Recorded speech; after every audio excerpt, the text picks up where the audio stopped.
One of the most difficult choices I have ever made was to drop out of high school, which had one of the most difficult choices I have ever made was to drop out of high school, which had unforeseen consequences for my life. I recently had to make the difficult decision to accept a demotion at work or face the possibility of losing my career completely. Our new sales manager, SAA, made significant changes to the department, which is when the issue started. She declared that handling client deals will be restricted to staff members with college degrees. Menial jobs like cleaning, filing terminations, and even brewing coffee were assigned to those of us without degrees. Those who raised objections risked being demoted or, worst, fired. It was obvious from SAA's behavior toward me that she wanted me gone. She seemed to have a personal grudge against me.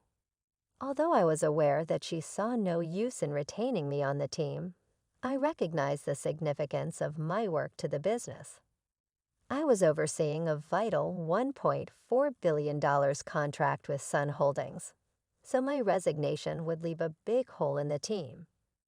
SAA was going to learn the hard way that I was in charge of this important deal, even though she didn't appear to be aware of it.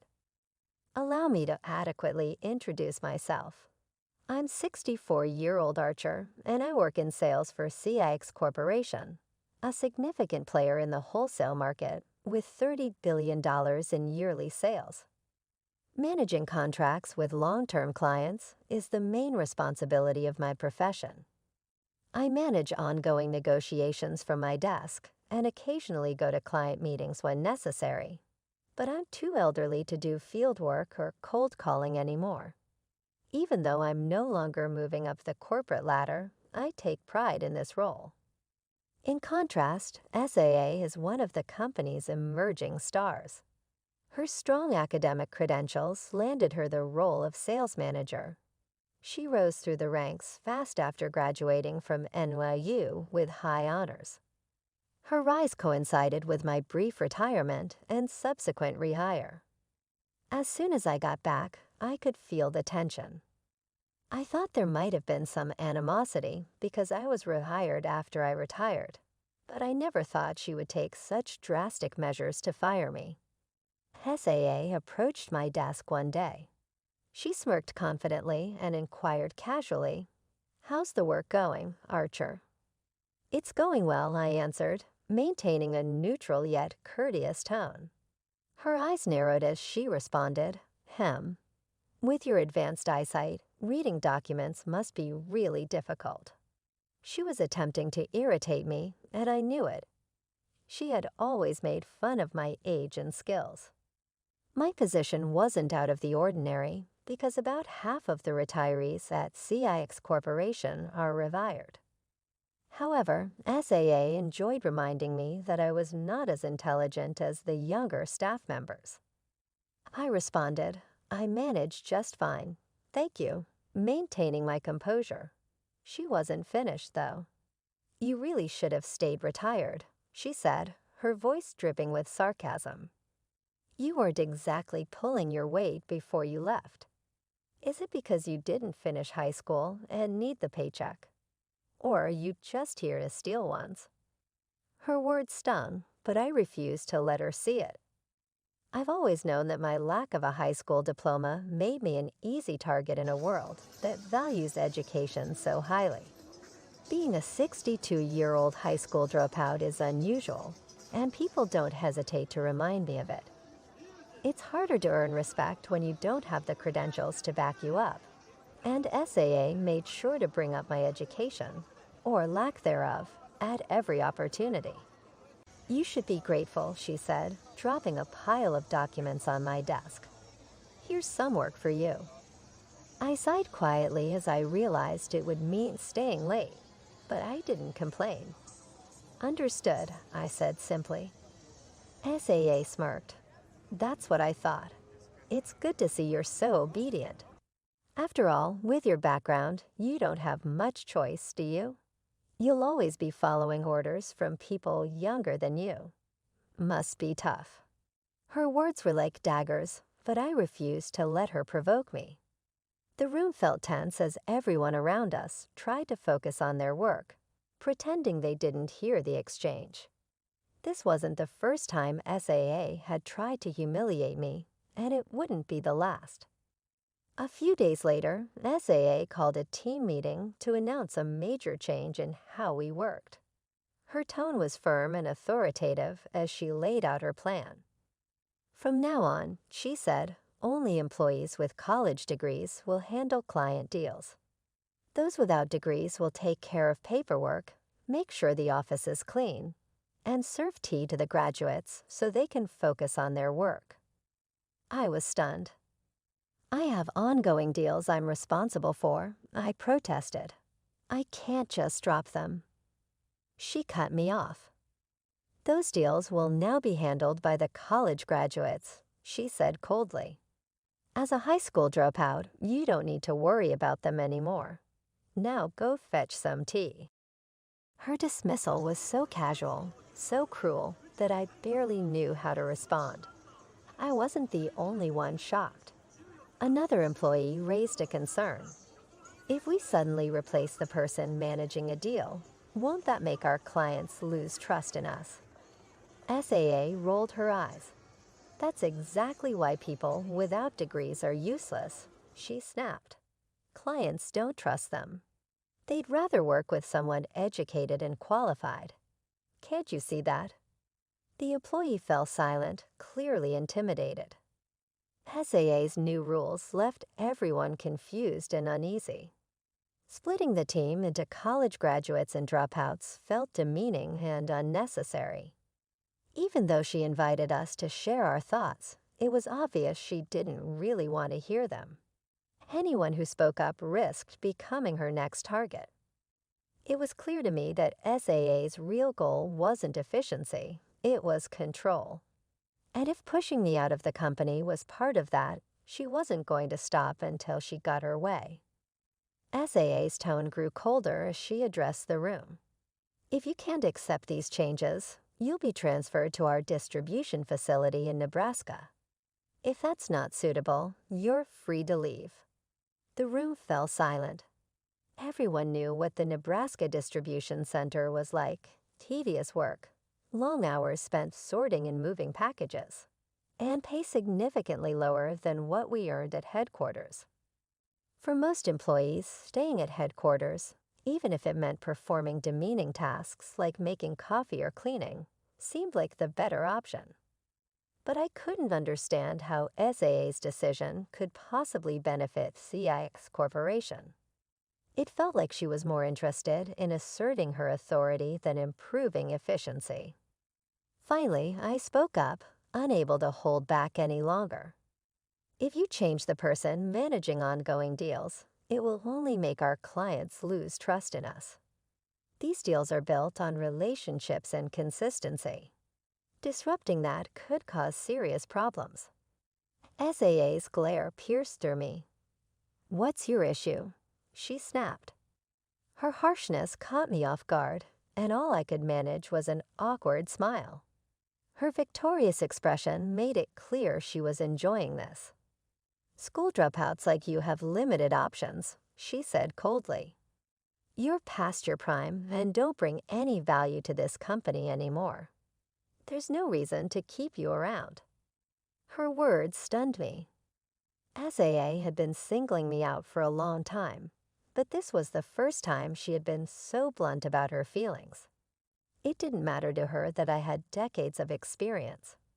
To her, my age and lack of a diploma made me unworthy of respect, or even a job. I replied calmly, I don't mind working in Nebraska sorting packages. They often need part-time helpers, so I'm sure they'd appreciate a full-time employee like me. But if a 62-year-old grandfather like me shows up, they might think I'm not the right fit. SAA chuckled, clearly amused. So what's your plan then? She asked, leaning forward with a smirk. I thought about my options. It was likely that the CEO and HR department weren't even aware of these changes SAA was implementing. If they knew, I was certain they wouldn't approve of such unfair treatment. I could report her behavior, but honestly, I was tired of her constant hostility. I had saved enough for retirement, so leaving didn't seem like a bad idea anymore. After a moment, I made my decision. "I'll quit," I said simply. SAA pretended to be disappointed, but I could see through her act. "If you wanted to keep working, you should have accepted the transfer to Nebraska," she said with a shrug. The other employees looked shocked. One of them tried to speak up, but SAA interrupted sharply. "Lower-level staff should stay out of this." Her dismissive attitude made it clear she wasn't interested in hearing anyone else's opinion. I realized there was no point in arguing further. After being treated so poorly, staying wasn't an option for me anymore. "Should I write my resignation letter?" I asked. SAA smiled, clearly pleased. "Yes, do that. At least you know how to handle something as simple as that." I quickly wrote my resignation letter, still stunned that my departure was unfolding like this. I had never imagined I would leave CX Corporation in such a humiliating way. As I handed over the letter, I asked about the handover process for my current deals. "There's no need for that," SAA said dismissively. "You only handle paperwork anyway." Her eagerness to see me go was obvious. She even chuckled as if she had won some personal battle. I thanked her out of politeness and left the office. The other employees looked concerned, but SAA didn't seem to notice or care. She was content, unaware of the chaos she was about to face. The next day, I was at home, finally relaxing after years of stress. But my peace was interrupted by SAA's persistent calls. At first, I ignored them, but her calls didn't stop. Reluctantly, I answered. "Archer, what's going on?" she demanded, skipping any pleasantries. Her tone was frantic, and I could tell things weren't going well at CX Corporation. She explained the situation. She had successfully created a department where only college graduates managed deals, all without informing the CEO or HR department. For a while, it seemed like her plan was working, and she had been in high spirits. But now she was panicking. "Please," she begged. "I need you to handle the $1.4 billion deal with Sun Holdings. Their annual revenue is over $2 billion, and maintaining this relationship is crucial for the company. If we lose them, it will be a disaster." Her desperation was palpable. The room at headquarters must have been tense as she explained the situation. But then came the crushing blow. One of my former colleagues hesitantly spoke up. "Manager SAA, he resigned yesterday." SAA's face turned pale. "What are you saying?" she asked, her voice shaking. "He was in charge of the $1.4 billion deal. There's no way an inexperienced person can handle something so significant. You must be lying." But the employees knew the truth, and no amount of denial could change it. One of them tried to reassure her, pointing to another colleague. "He has a UCLA degree. Maybe he can take over the deal." Seth turned to the employee, her eyes wide with hope. "You have a UCLA diploma, right? You can manage this, can't you?" The employee hesitated, looking uncomfortable. After a long pause, he admitted quietly, "I've never handled anything this big before." Seth's confidence crumbled. The $1.4 billion deal, a cornerstone of CIC Corporation's success, was in jeopardy, all because she had underestimated the value of experience. Now she had to face the consequences of her actions. "I think the client will only be satisfied if it's Archer," one of the young team members reported after speaking with the client. Seth, visibly frustrated, snapped, "Enough. If I say do it, then just do it. If an uneducated dropout like him can manage it, so can you." The young man hesitated but reluctantly agreed. However, when he contacted the client again, they remained firm. "They want me, Archer, back to handle the deal," the young man reported. Seth turned pale with shock. How could they possibly want someone like him? He's just a high school dropout. What could he possibly contribute, especially at his age? He doesn't even have the energy to manage sales. One of my former colleagues, clearly frustrated by Seth's remarks, decided to speak up. "Aren't you aware of Archer's remarkable career? His resume might look simple, but in the industry, he's highly respected. Many major companies work with us solely because of him." Seth, who had always dismissed me because of my lack of formal education, seemed taken aback. At 24, she was a recent graduate and had focused entirely on my lack of credentials, completely ignoring my years of experience and reputation. My colleagues had learned not to bring up my background in her presence since she clearly disliked me, but this time, one of them couldn't stay silent. "What do you mean?" Seth asked, her voice uncertain for the first time. "If you only look at resumes, you might not know his full story," my colleague explained. "But Archer is extremely well known in the industry. Many of our biggest clients trust him and continue working with us because of him." Realizing it wasn't their place to reveal too much, my colleague stopped and suggested, "You should contact Archer yourself if you want to understand." Seth, who had dismissed and humiliated me just a day earlier, now found herself in a desperate situation. She picked up the phone and called me, her tone laced with frustration. "What's going on here?" she asked, clearly furious. I decided it was time to set the record straight. "It's true that my name is well known in the industry," I began. "I inherited my sales skills from my grandfather, who was a CEO. Thanks to him, many companies have trusted me for decades. Nearly 42 years ago, I managed deals with some of the biggest trading companies in the world. Back then, people even considered me a legendary salesman." Seth's silence on the other end of the line encouraged me to continue. "Let me explain how it all started," I said. "When I was in middle school, my grandfather was the CEO of Archer Corporation, a large company with annual revenues exceeding $2 billion. I admired him deeply and wanted to be part of his world.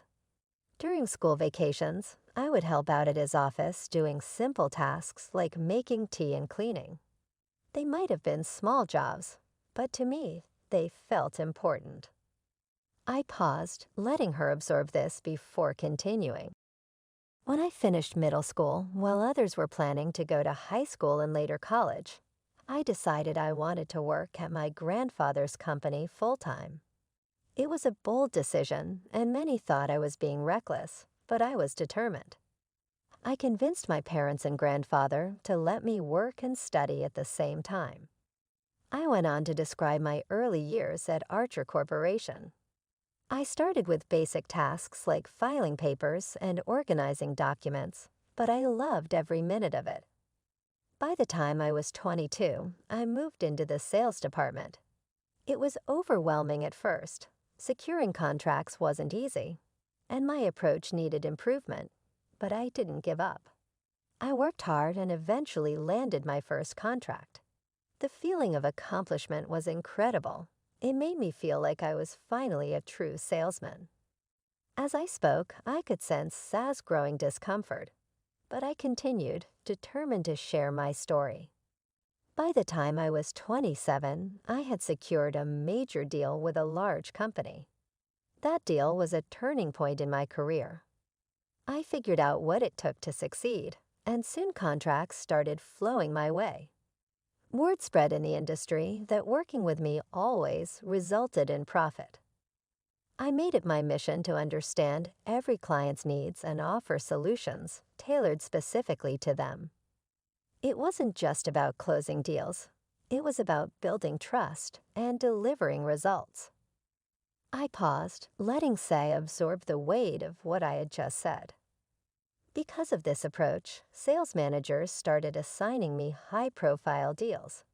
Companies began requesting me by name, and I gained respect both within Archer Corporation and in the broader industry. Executives from major firms knew who I was, and my performance earned me praise and even job offers from rival companies. I explained why I had stayed loyal to Archer Corporation despite the offers. I loved the work, and I wanted to honor my grandfather's legacy. Even when he retired at 77 and the company underwent changes, I stayed committed. But as the new management took over, the company started to change. It was no longer the same place I had grown to love. Eventually, I decided it was time to move on. When I left Archer Corporation at the age of 38, I had plenty of options. I could have joined any number of big firms, but instead, I chose CIC Corporation. Since then, I've worked in sales here, contributing to the company in my own way. I even stepped back from prominent roles to let the younger generation shine. I let my words hang in the air, waiting for her response. Seth didn't speak for a moment. She had spent so much time undermining me, focusing solely on my lack of a diploma, that she had failed to recognize my experience, my skills, and the relationships I had built over decades. Now she was beginning to see just how much she had underestimated me. I calmly explained the reality of CIC Corporation's current situation to Sa. Almost all of our major clients are ones I secured over the years. It's no surprise they're refusing to proceed without me. I managed so many deals that I didn't have time for administrative duties, which is why I never held a formal manager position. But my salary was on par with managers because of the value I'd brought to the company.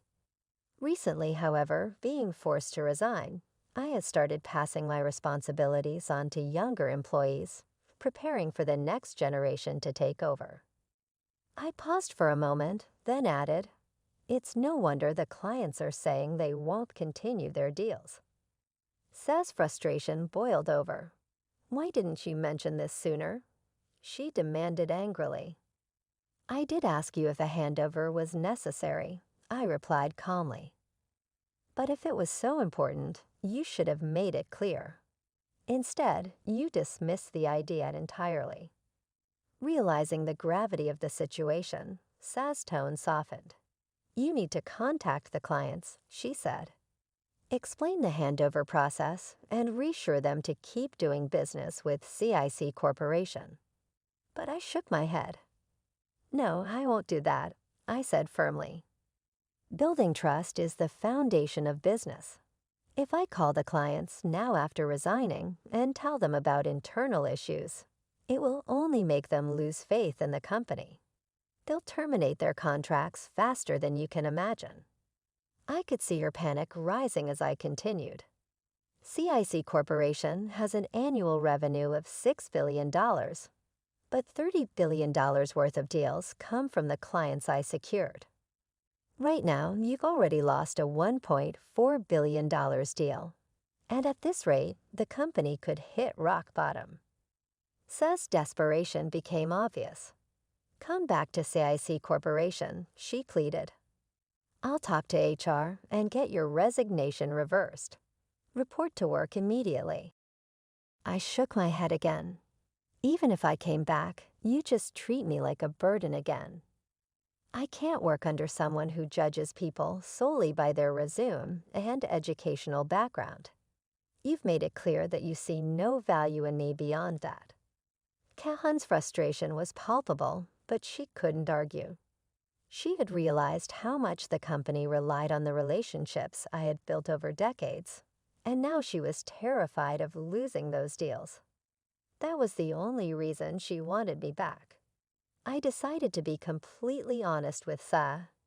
"Every day I worked under you, I was insulted for being a high school dropout. You constantly pushed me aside and undermined me. Even if I came back and saved the deals, you'd go back to treating me as a burden. I can't work for someone who only values a piece of paper over real-world experience." That's not how trust is built in business. Seth didn't respond immediately. She seemed lost in thought, perhaps reflecting on her mistakes, but I doubted she would change. Her inability to earn trust was her own fault, and it wasn't something I could fix for her. "Is that all?" I asked. "Now that I've retired, I'd like to enjoy some peace and relaxation." Before she could say another word, I hung up the phone and blocked her number. I felt a weight lift off my shoulders. Later, I heard through colleagues that CIC Corporation's troubles had only worsened. Not only had they lost the $1.4 billion deal, but other major deals I had been managing, worth $1 billion, $2 billion, and more, were falling apart too. Clients were suspicious when I misscheduled meetings, and after checking with the company, they discovered I had resigned. One by one, clients began terminating their contracts, saying there was no point in continuing without me. Although the company managed to salvage some smaller deals, losing the major ones dealt a significant blow. A week later, I received a call from CX, the CEO. Unlike SAA, CX had supported me throughout my 32-year career, so I decided to meet with him. When I arrived at the office, I saw SA sitting dejectedly in the corner, her usual confidence nowhere to be found.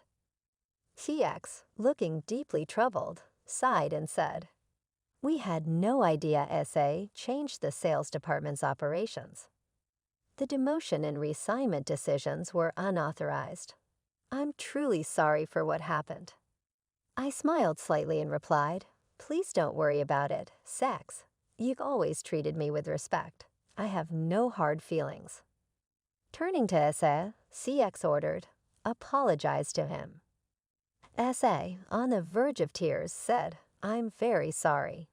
Her voice wavered as she spoke, clearly shaken by the severe reprimand she must have received.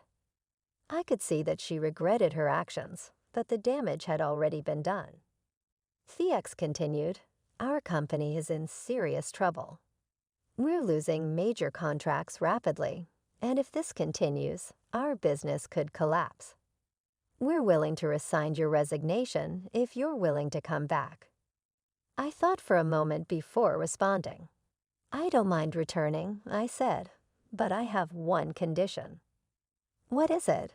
CX asked, looking concerned. I turned to SA, whose expression had turned pale. "You're fired," I said bluntly. SA immediately protested, "Wait, you don't need to go that far. Do you realize how valuable I've been to this company?" I looked her in the eye and said firmly, "Do you realize the damage your actions have caused? Not just to me, but to the entire sales department. This is a large company, SA. If you lose your job here, finding a similar position elsewhere will be extremely difficult. But you brought this on yourself. You judged me and treated me poorly without understanding my contributions." SA had no response. She looked down, clearly realizing the consequences of her actions. CX nodded solemnly, acknowledging the fairness of my condition. "I understand," he said. "We'll proceed accordingly." For the first time in a long while, I felt like justice had been served. I graduated from a prestigious university and have always been a top performer, SA argued, her voice trembling with frustration. "How can you fire me based solely on someone else's judgment?" "Enough," CX commanded firmly, cutting her off. His tone left no room for argument, but SA wasn't ready to give up. "Wait, CX," she pleaded. "Dismissing me is unfair. I've contributed significantly to this company since I joined as a fresh graduate. Do you truly understand the consequences of this decision?" CX's expression darkened, his patience wearing thin. "You made unilateral changes to the sales department," he said sternly. "Without consulting anyone or considering the impact on employees and clients, that's unacceptable." SA fell silent, realizing she had no defense. I decided to step in and address her. SA, I began, my tone calm but resolute. I may be older now, and my physical strength may have diminished, but there's only so much disrespect I can tolerate. Yes, I'm a high school dropout, but that's precisely what allowed me to learn the company's ways early and develop sales expertise faster than anyone else. I paused for a moment, letting my words sink in. You mocked me without ever understanding my circumstances. You saw my lack of a diploma as a weakness, but you never noticed the years of experience and dedication I brought to this company. SA's hands trembled slightly, her composure cracking under the weight of the truth. Your current job duties are unacceptable, I continued. If I return, I can handle the transition and personally apologize to our clients.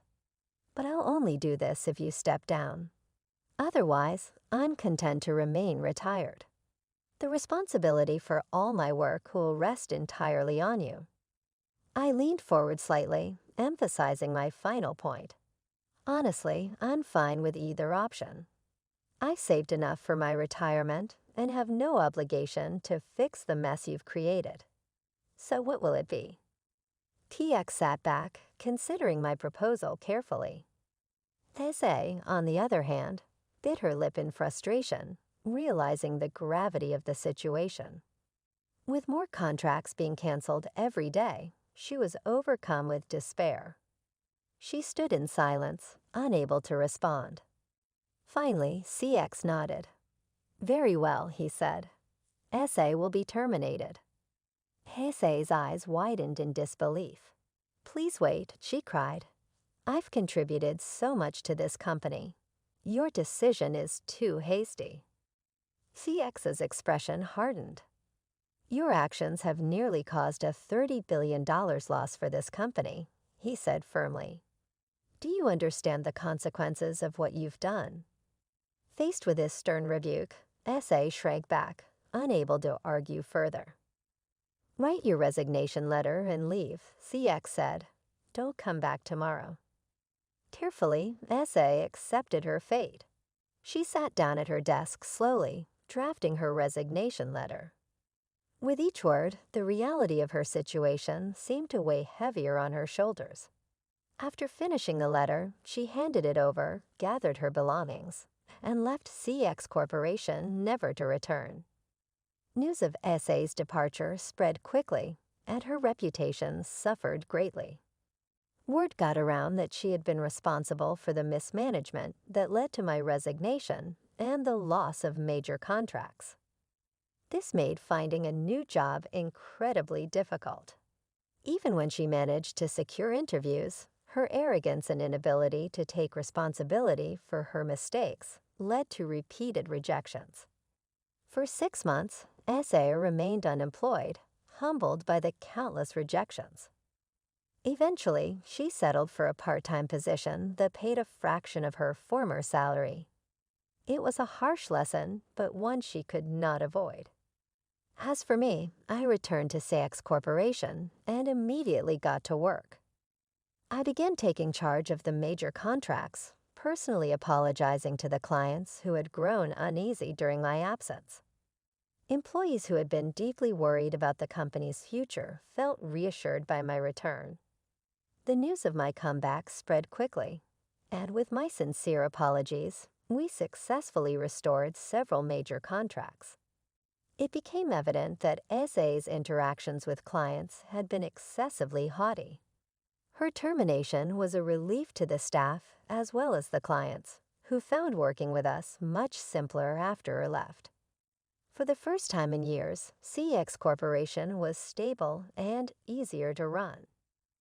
I now want to retire at age 67, and if everything goes as well as it has since I returned, I have no doubt that the business will continue to grow even after I go. I want to have a successful career final. Even though I left my grandfather's business years ago, I am so happy to have joined CX Corporation.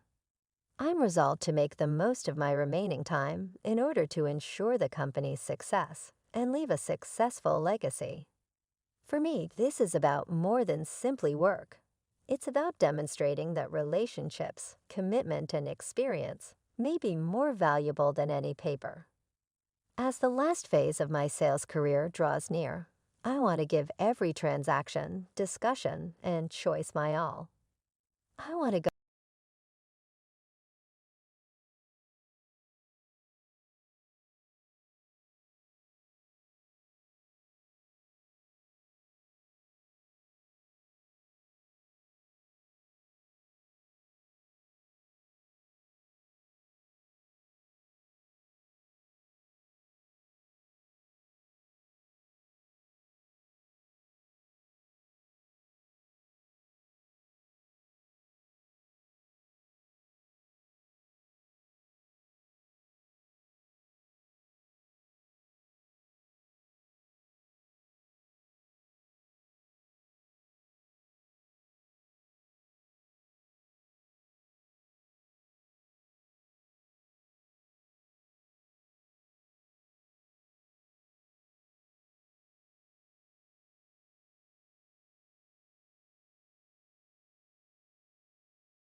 The morning sun streamed into the kitchen as I sipped my coffee, browsing through some old photo albums.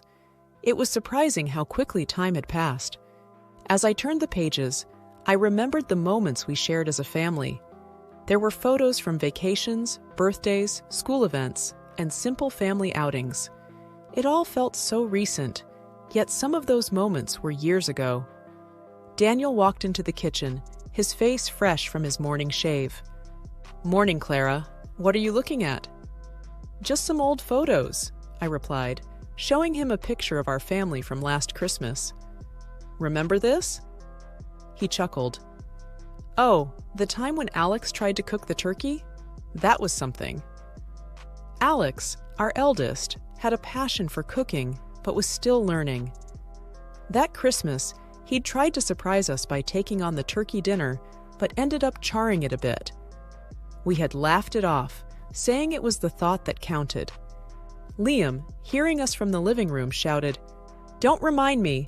I was the one who had to order the last-minute pizza." Daniel and I laughed, recalling how our traditional Christmas dinner was replaced with pizza that year. The day moved along just like any other. Daniel left for work, while I prepared the boys' lunches and got them ready for school. Alex and Liam, despite their occasional sibling spats, were thick as thieves. They were both in high school, with Alex being 2 years older than Liam. Their bond was something I cherished. They were each other's confidants, and their laughter often echoed through the house. That evening, as we sat for dinner, I brought up Daniel's upcoming 55th birthday. "We should do something special," I mused. "Like what, Mom?" Liam asked, his face lighting up at the idea. "I was thinking of a quiet family dinner," I began, but Alex interrupted. "Come on, Mom. Dad's turning 55. We should throw him a big party." Daniel, trying to hide his excitement, said, "I'd prefer something quiet, but I won't mind a party." The days leading up to Daniel's party were hectic. There was so much to do. Invitations to send out, food to arrange, decorations to put up. The boys were a tremendous help. They'd come home from school and immediately get to work, helping in any way they could. Alex took charge of the guest list, ensuring that all of Daniel's closest friends were invited. Liam, being the more artistic one, had ideas for decorations that would make the night truly memorable.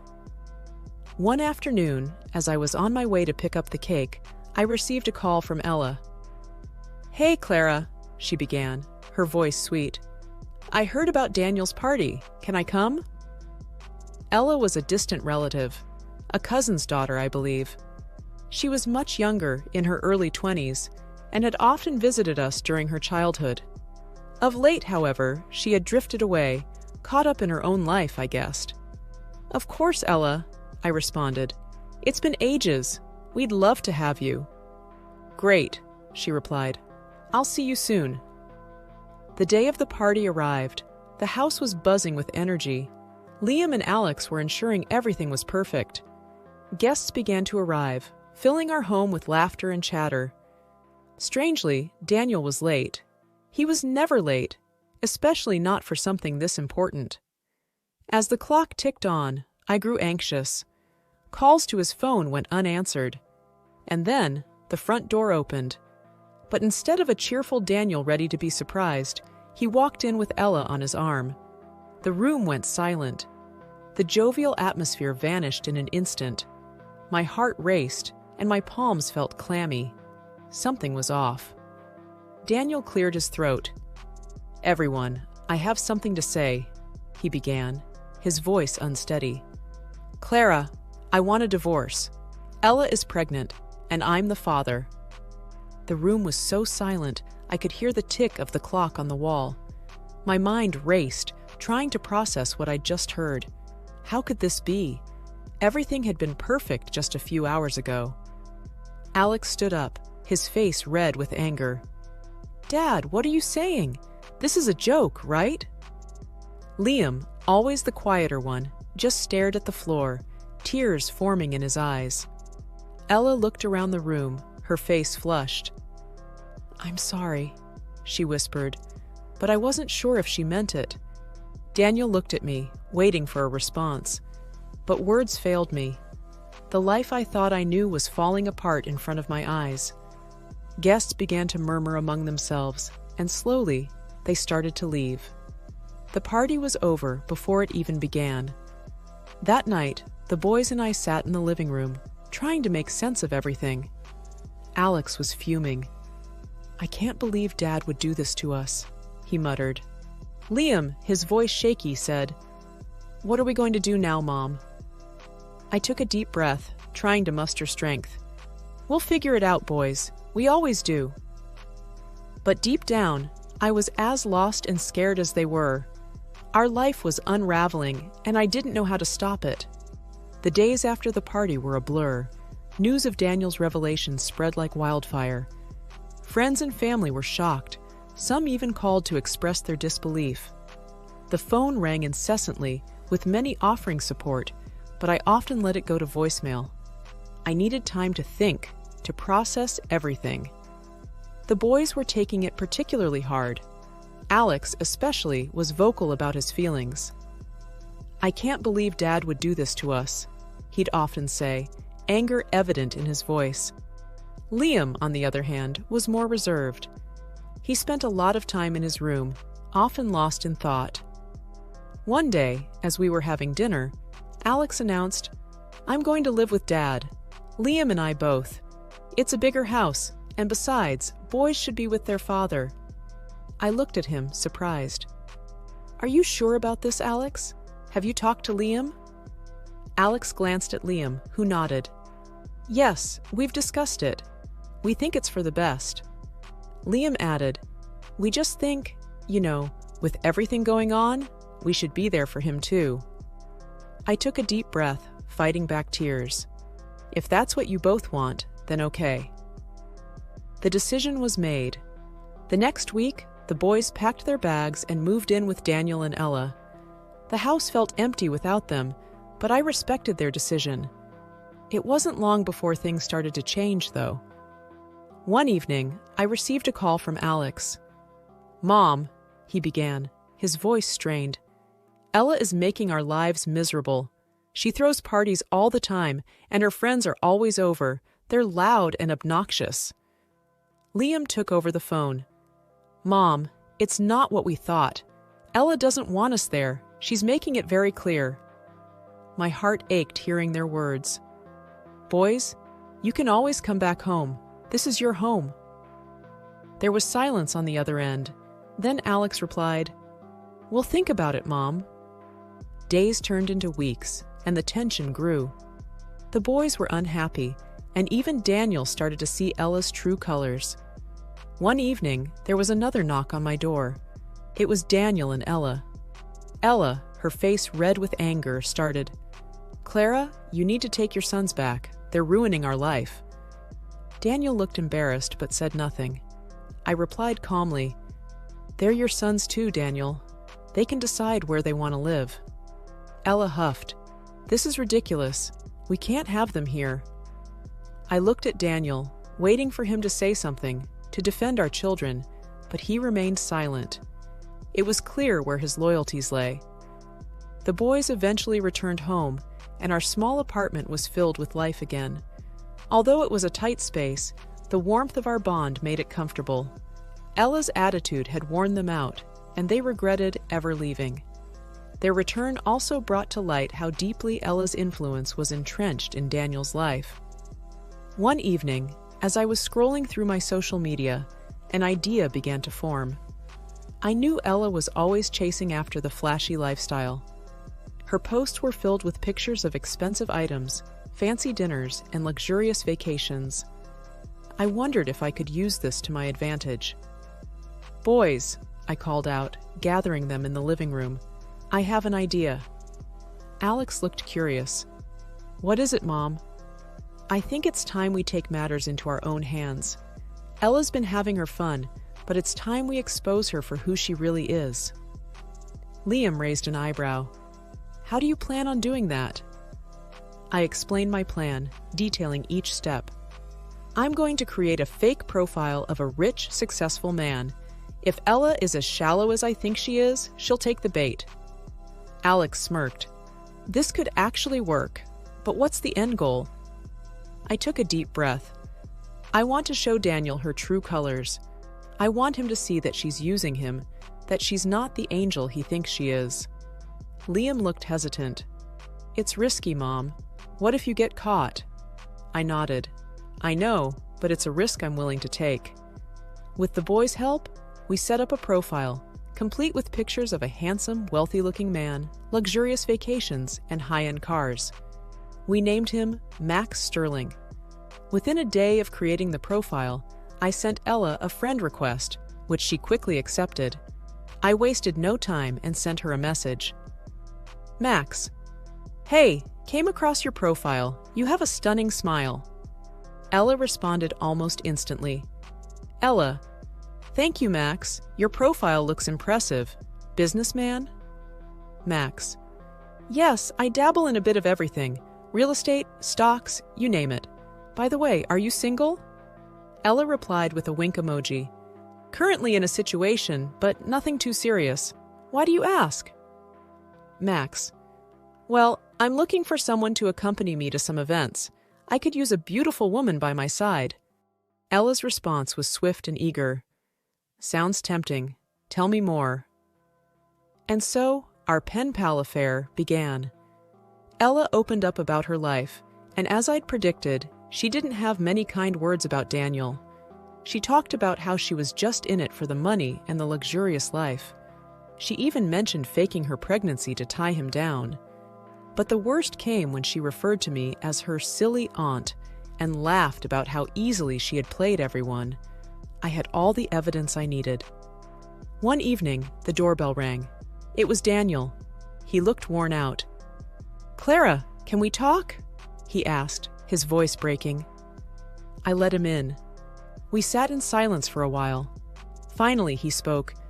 "I think I made a mistake. Ella is different." I smirked. "Oh, you have no idea." We gathered in the living room of the house I once called home. The heavy drapes held back the evening sun, casting the room in a subdued light, matching the somber mood. Daniel looked apprehensive, constantly glancing at the front door. The boys sat rigidly, their faces reflecting a mix of anger and anticipation. Ella entered, her confident demeanor suggesting she was expecting a very different gathering. "What's all this?" she questioned, her eyes narrowing as she scanned the room, landing on me. Before anyone could reply, Daniel, with a newfound courage, handed her the tablet. "You should see this." She frowned, scrolling through the conversation.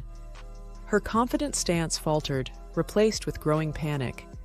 She looked up, her gaze darting between Daniel and me, realizing she had been caught. "Is this your doing?" she spat, directing her anger at me. Ignoring her accusation, I asked calmly, "Is it true, Ella? Were you just using Daniel for his money? And the pregnancy?" She laughed, though there was no humor in it. "Why should it matter? He was an easy target." Alex, unable to contain his anger, shot up. "You played with our lives for your own selfish reasons." Ella smirked. "Should have kept your noses out of my business then." Liam, ever the mediator, tried reasoning. "You could have just been honest from the start. Why play this game?" She looked defiant. "Because it was easy, and I got what I wanted. He was just a stepping stone." Daniel, his voice shaking, finally spoke. "Did you ever care about me? Even a little?" She shrugged nonchalantly. "You served a purpose. That's all." With those final cold words, she stormed out, leaving a trail of destruction in her wake. There was a heavy silence. Daniel looked utterly broken, his world shattered. I sighed. "I'm sorry, Daniel, but you had to know." He nodded, tears streaming down his face. I was so blind. Alex looked at his father, his voice firm. "You made your choice, Dad. You decided to trust her over us." Liam added, echoing his brother's sentiments, "Actions have consequences." Daniel sat there, crushed by the weight of Ella's betrayal and his own decisions. And while it was painful to watch, neither I nor my children felt any sympathy for him. I found myself back at the house just a few days after the revelation. This time, it was to discuss the terms of our divorce. It felt surreal. The house, which once echoed with our shared dreams, now stood as a testament to our broken trust. The boys were adamant they wanted to be present, to ensure things were fair. They had grown so much during this time, standing firm and supporting me. Daniel looked even more worn out, as if the weight of his mistakes was physically pushing him down. He started, "Clara, I can't begin to express how deeply sorry I am." "Save it," I cut him off. "This isn't about apologies. Let's get to business." Liam took out a piece of paper. "We've listed out what we think is a fair division. We don't want more than we deserve, but we certainly won't accept less." Daniel skimmed through it, then looked up, hesitating. "Clara, the house. I thought we could sell it and split the money." Alex snorted. "Why? So you can give half to Ella?" I intervened. "No, the house stays with the boys and me. You have other properties. You won't be left homeless." Daniel tried again. "It's just that the house holds memories for me too." Memories you were willing to tarnish by bringing Ella into our home, I retorted. He looked down, defeated. Fine, I won't contest it. The conversation moved on to other assets, bank accounts, and investments. It was a grueling process, bringing up more raw emotions. Every time we hit a roadblock, one of the boys would step in, reminding Daniel of his responsibilities. Finally, after what felt like hours, we reached an agreement. The boys and I would retain the family home and most of the joint savings. Daniel would keep his personal assets and the vacation home. As we were about to leave, Daniel spoke. Clara, I know I don't have any right to ask, but can we ever find a way to move past this? Not as a couple, but maybe, someday, as friends? I took a deep breath. Daniel, right now, I don't have an answer. All I know is that trust, once broken, is hard to rebuild. Liam added, and actions have consequences, Dad. You chose to betray us. Alex, ever the protective one, chimed in. You need to live with the choices you made. Daniel nodded, tears glistening in his eyes. I understand. Our move to the apartment was surprisingly smooth. With the boys' help, we set up our new home. While it lacked the sprawling grandeur of the house, it had a warmth that the mansion lost a long time ago. It wasn't long before I started hearing rumors. Word spread fast in our close-knit community. Ella was the talk of the town, with her web of lies coming undone one thread at a time. One afternoon, as I sipped my coffee in a cafe downtown, Mrs. Jenkins, a longtime neighbor, approached. Clara, dear, she began, her voice oozing false concern. Have you heard? That young girl, Ella, apparently, she's been seeing multiple men behind Daniel's back. I took a sip, not letting her words rile me. Not surprised, I replied, matter-of-factly. Mrs. Jenkins leaned in closer, as if sharing a state secret. And it's not just that. They say she never was pregnant to start with. I raised an eyebrow. Well, that's something. But honestly, Mrs. Jenkins, it's no longer my concern. She looked taken aback. Oh, but dear, it's such a scandal. I met her gaze, unwavering. A scandal I have no part in. Now, if you'll excuse me, I have matters to attend to. As the days went by, more revelations surfaced. Ella's escapades became the stuff of legend. The latest was about her being involved in some shady business deals. One evening, as we were having dinner, Alex shared, Dad's business is suffering. People don't want to associate with him anymore because of Ella. Liam added, I heard some partners pulled out of deals. I took a moment, then said, It's unfortunate, but he chose to align with her. This is the outcome of his choices. The doorbell rang, disrupting our conversation. To our surprise, it was Daniel. Clara, he began, I need to talk. I nodded. Fine, but keep it brief. He sighed, looking more disheveled than ever. It's all falling apart. The business, my reputation, everything. Alex scoffed. What did you expect? Daniel looked pained. I know I messed up, but I didn't expect it to go this bad. I crossed my arms. You let a snake into your life, Daniel. It was bound to bite. He looked defeated. I know. I just hoped. Liam interrupted. Hoped what? That your betrayal wouldn't have consequences? Daniel lowered his head. I'm sorry. Alex, never one to mince words, said, Sorry doesn't cut it. You made your bed. I added, Daniel, it's time you face the music. Clean up the mess you made. He nodded, turning to leave. Thank you for hearing me out. The days turned into weeks, and then months. The boys adjusted to their new school and made new friends. We no longer heard or talked about Daniel's misfortunes. Our focus was on the future, not the past. One morning, as I prepared breakfast, Liam walked in with a letter in hand. It's from the court, he announced, his face giving nothing away. I opened it and skimmed through. The final verdict of the property division was in. The judge ruled in our favor. Most of the assets were awarded to us.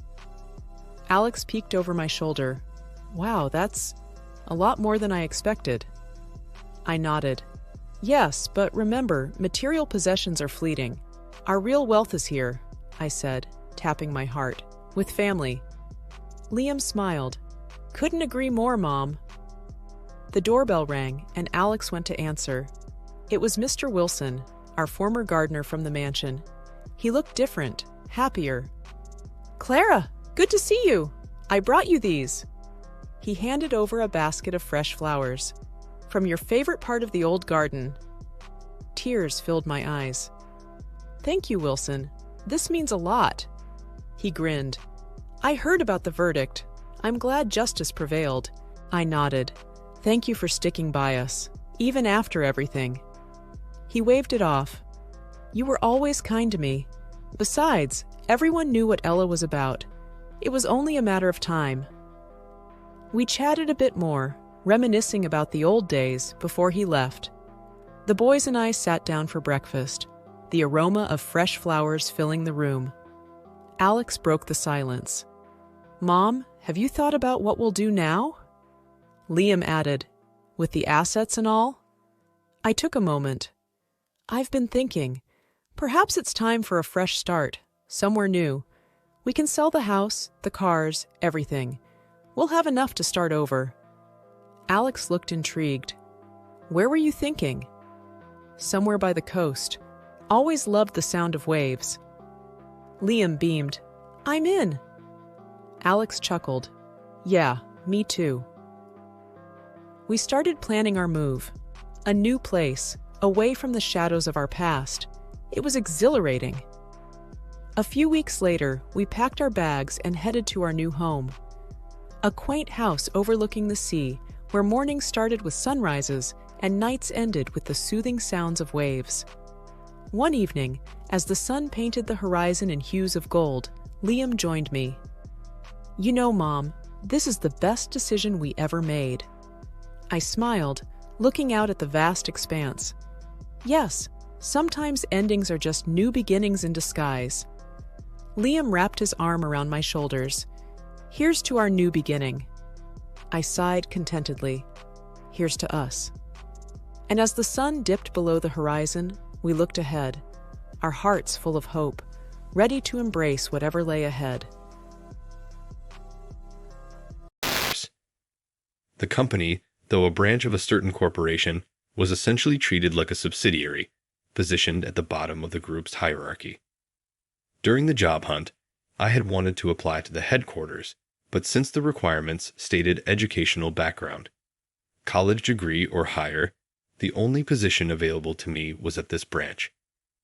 However, the branch where I was hired had good interpersonal relationships, and there was no enforced overtime work or other negative aspects, so I quickly grew to like my workplace. My job initially focused on route sales, but as I gained experience in my second and third years, I had more freedom to develop original products and explore new sales channels. As I continued to work, I found my job increasingly enjoyable and felt motivated.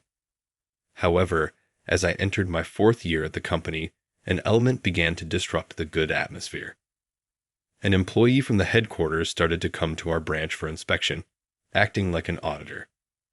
Although the inspection itself wasn't a bad thing, the attitude of this employee from the headquarters was horrendous, to say the least. This employee, Emily, came to our branch regularly for inspections. She was in her mid to late 20s, a few years older than me. Emily was tall, with a model-like figure, stunningly beautiful, and an elite graduate from a top university. Originally working for a foreign consulting firm right after graduating from college, Emily was headhunted to work at our headquarters. Known for her sharp and capable work ethic, despite her actress-level beauty, Emily had a cold, strong-willed personality with an incredibly high pride. It's like God has made winners like me, blessed with both brains and beauty, and losers like you who don't have anything, Emily often said. Emily had a strong sense of superiority as an elite and habitually looked down on employees of our branch, which she considered the bottom of the group, as if we were mere insects. Especially after learning that I only had a high school diploma, she openly mocked me. "So, Michael, you're just a lowly high school graduate. I saw your resume. You went to a fairly decent public high school with a high deviation score. You must have been a real failure there." She ridiculed me mercilessly.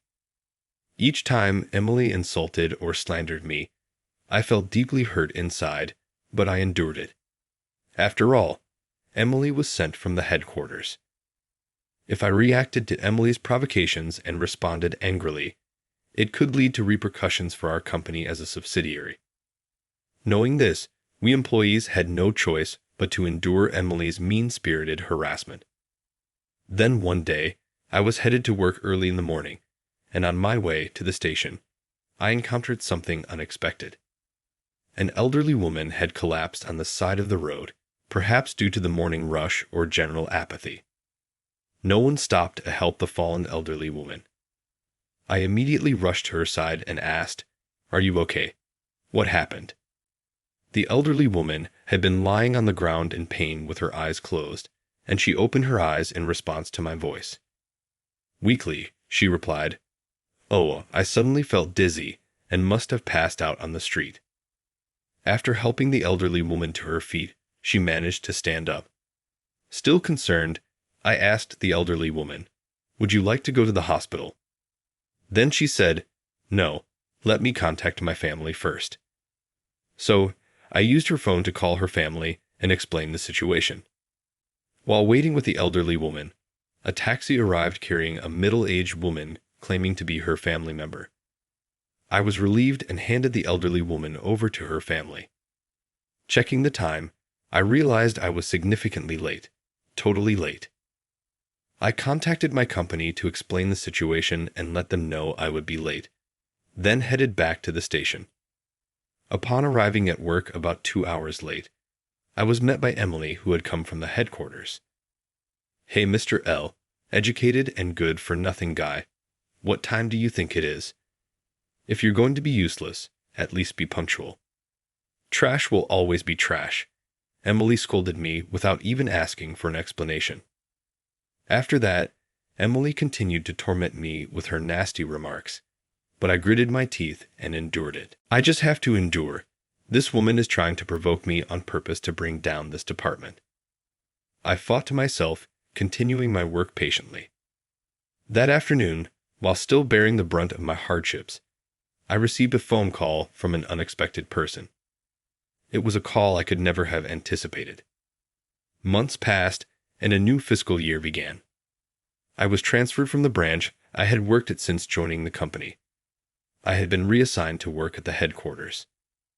As I made my rounds greeting people in the department I was assigned to at the headquarters, I happened to witness a scene. Emily was scolding her subordinates with an arrogant attitude. Emily's title was the office manager of this office floor, which included the department I was assigned to. I discreetly observed her reprimanding her subordinates and later interviewed them and others around the office after she left. It turned out that Emily was notorious at the headquarters for her arrogant attitude towards her subordinates and her relentless pursuit of even the smallest mistakes, resulting in a very poor reputation. Most of her subordinates were stressed and harbored discontent. I returned to my assigned department and was working when Emily, who had business with the section chief, came in and spotted me. "Why is a useless employee from a bottom-tier branch here at the headquarters?" she bluntly asked. I respectfully reiterated my reason for being at the headquarters to Emily. "I've been transferred here starting this month as per the headquarters orders." Emily reacted with exaggerated disbelief, saying, "You're just a high school graduate, right? You're supposed to have a college degree to work at the headquarters. How did someone like you get transferred here?" Unbelievable, and reluctantly accepted the fact. However, things got worse from there. From that day on, Emily started treating me as if I were one of her subordinates. She would demeaningly call me, "Hey, undereducated guy," or "Mr. High School Diploma," and started dumping menial tasks on me like making coffee or filing documents. At times, she even ordered me to clean the women's restroom. It was a clear act of harassment. Eventually, Emily started assigning me chores even during my lunch breaks. I refused, which seemed to hurt her pride, and she left with a harsh parting shot. I can have someone as uneducated and lowly as you fired any time I want. Keep that in mind. Watching her walk away, I muttered to myself, it might be time to make a move, and made a call to someone. The next day, President Johnson of the company, claiming to be on an inspection tour, came to the floor where my department was located. Emily was the first to obsequiously greet him, her usual domineering attitude replaced with an insincere charm that almost made me nauseous. She's like a person with a double personality, I thought, disgusted by her two-faced behavior. Emily tried to curry favor with Mr. Johnson. Yesterday, I visited your office, but it seemed you were on a call, and we couldn't speak. I've noticed you often giving work instructions or engaging in negotiations over the phone recently, and I truly admire your dedication to work. I hope to emulate that as well. Despite her fawning over Mr. Johnson, he soon spotted me and approached to greet me warmly. Mr. Michael Sanders, the new president. We've spoken on the phone several times, but this is our first face-to-face meeting. Welcome to the headquarters, I responded. Thank you. I've had the chance to observe everyone's hard work here since yesterday. I look forward to working with all of you. Upon hearing our exchange, Emily's face turned ashen. New president? What do you mean, this high school graduate? She stammered in disbelief. Mr. Johnson frowned at her interjection and sternly reprimanded her. Emily, watch your language. He then proceeded to explain to us the surprising truths. This company was originally founded by my father due to a traffic accident that left him severely disabled. Mr. Johnson took over his duties. I was placed in a branch for training to assess my abilities as the founder's son. Mr. Johnson carefully explained these surprising truths, which were news to everyone except me. Emily, looking more shocked than anyone, was still not convinced by my sudden appointment as the new president and protested. Even if that's the case, doesn't it seem odd? This is a large corporation with many branches and subsidiaries. Just because he's the founder's son, handing over the presidency to someone who hasn't even graduated from college is absurd enough. Emily, your discriminatory insults could constitute slander. Show some respect. Mr. Johnson scolded her firmly. He then calmly added more details. He explained that he had made the decision considering my character. The elderly lady I helped during my commute while at the branch was actually Mr. Johnson's mother. Upon learning this fact, he reached out to my father. Then the details of how my character and capabilities were reevaluated, leading to the offer of the presidency, were thoroughly explained to both Emily and the other employees. According to Mr. Johnson, the board of directors and executive committee had already unanimously approved my appointment as the new president, with only the formal announcement at the shareholders' meeting remaining. Hearing this, Emily stood frozen in shock, while the rest of the employees erupted into applause. They congratulated me, saying, "Congratulations on your new appointment as president," and "We're looking forward to working with you, President Sanders." I thanked Mr. Johnson, and the employees then said, "Thank you, everyone. I'm looking forward to working with all of you as well." Then I turned to Emily with a serious expression. Unable to rebut, I warned Emily, "I've compiled all the verbal abuse and harassment you've inflicted on your subordinates. Be aware that Mr. Johnson has been informed of your unacceptable behavior, so prepare yourself." Mr. Johnson added, "Emily, a special investigation team is currently examining your deplorable treatment of subordinates. You can expect severe disciplinary action to follow." Upon hearing that, Emily let out a loud "ah" as she looked up at the ceiling, then collapsed to the floor from her knees. Several weeks later, the punishment for Emily following the investigation report was announced. She was dismissed from her position as a disciplinary action. The investigation team detailed Emily's harassment of her subordinates and branch employees, which was found to be grossly abnormal and constituted severe violations of human rights. Furthermore, it was discovered that several individuals had resigned due to mental and physical health issues stemming from the harassment. Some of them are still unable to reintegrate into society due to the deep psychological scars inflicted by Emily. Emily had not physically assaulted anyone, but in terms of inflicting significant psychological harm, she was undeniably a criminal. Although Emily was dismissed and left the company, that was not the end.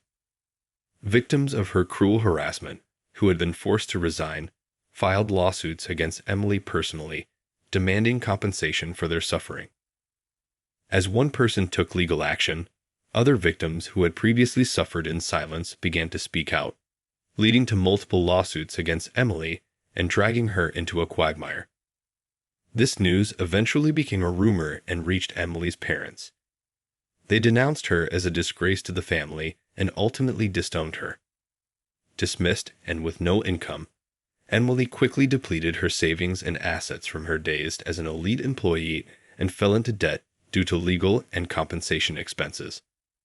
Although she attempted to find employment, her reputation tarnished by the lawsuits related to her malicious harassment, she was rejected from elite positions. While there were some opportunities for lower-level positions or in small companies, her unyielding elite mentality and excessive pride led to repeated rejections during interviews. Once living in a luxurious high-rise condo, Emily was eventually forced to move to a cheap, run-down apartment. Now she lives in fear of debt collectors' knocks and threats, confined to her dilapidated apartment. Hearing this through the grapevine, I realized the truth of karma. Emily's current situation is dire, but I can't find it in me to feel sorry for her. After all, she inflicted far greater pain, humiliation, and bitterness on many vulnerable people. For the rest of her life, the only path left for her is to deeply reflect and live with the consequences of her actions. Each time I reflect on Emily's downfall, I use it as a moment to introspect and evaluate myself. Am I being harsh to anyone? Am I using words or actions that could hurt someone? Am I doing anything that could demotivate our employees? These questions serve as my motivation to always check that the environment at our organization allows everyone to work comfortably.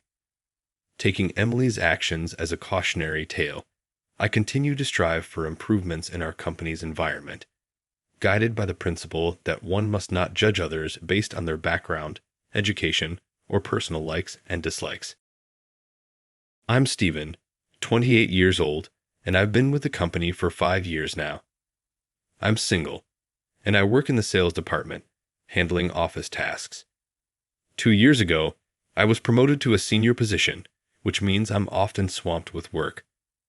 My subordinates are all contract employees, so they can't work overtime. That leaves the extra workload to me. As a result, I'm always busy, and the only time I can leave work on time is during the first few days of the month. Otherwise, overtime is a must. There have even been times, especially at the end of the month or quarter, when I've had to pull all-nighters. I live in a rental apartment about an hour away from the downtown office in the suburbs. I chose this place because I prefer waking up to the sound of birds chirping rather than the noise of cars. It was a choice I made, prioritizing my living environment over convenience. Still, there are times, especially after a long day, when I wish I could get home quicker. Today was one of those late nights. It took me an hour just to get to the nearest station. The streets were almost empty at this hour, but I noticed a couple arguing among the sparse crowd. The woman broke free from the man gripping her bag and ran away, with the man seemingly chasing after her. I watched them absent-mindedly, thinking they were probably having a heated quarrel. Not in the mood to cook, I stopped by my usual supermarket and grabbed a discounted deli and a half-priced beer. As I walked home from the bright station square, the street lamps' white lights felt like runway lights guiding me home. I pushed my exhausted body forward, but suddenly, I noticed a woman staggering ahead of me. She was walking unsteadily, and I wondered if she was drunk. I hesitated between keeping my distance and overtaking her, but she was moving so slowly that I decided to pass by. As I got closer, I noticed her appearance.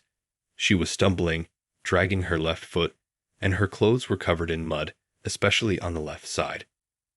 Her shoulder-length hair was disheveled, and she was barefoot. It was a bizarre sight. I thought about saying something, but before I could, she collapsed to her knees. Startled, I instinctively caught her as she fell and called out, "Are you okay?" She seemed unconscious, but she was breathing. I couldn't just leave her there, but I also knew I shouldn't move her. Unsure of what to do, I called out for help. "Is anyone there? Someone, please. We need an ambulance." Despite the late hour, a few residents who heard my voice came out, looking on with curious faces. A woman in her nightwear approached me and asked if the woman was my girlfriend. "No, I don't know her." She was walking ahead of me and suddenly collapsed. "Can someone please call an ambulance?" I said. A man, who seemed to be the woman's husband, said he would make the call and went back inside. Meanwhile, the woman who had approached me kept staring. "Aren't you the guy who always buys half-price Dellas at the supermarket?" she asked. Yes, that's me. I bought one today too. I'm single, so," I replied, feeling a bit awkward. As we were talking, I heard the sound of a siren in the distance. The ambulance arrived quickly, and the paramedics assessed the woman's condition before taking her into the ambulance. Then, one of the paramedics asked if there was anyone who could accompany her to the hospital. Everyone looked at me. Me? Really? I thought, but I was the only one who could explain the situation, so I got into the ambulance and ended up going to the hospital with her. When we arrived, I explained the situation to the doctor. The woman had nothing to identify her, and they asked me if I knew who she was. I had no idea. We had no choice but to wait until she regained consciousness. The doctor said her condition wasn't life-threatening, but her left leg seemed fractured.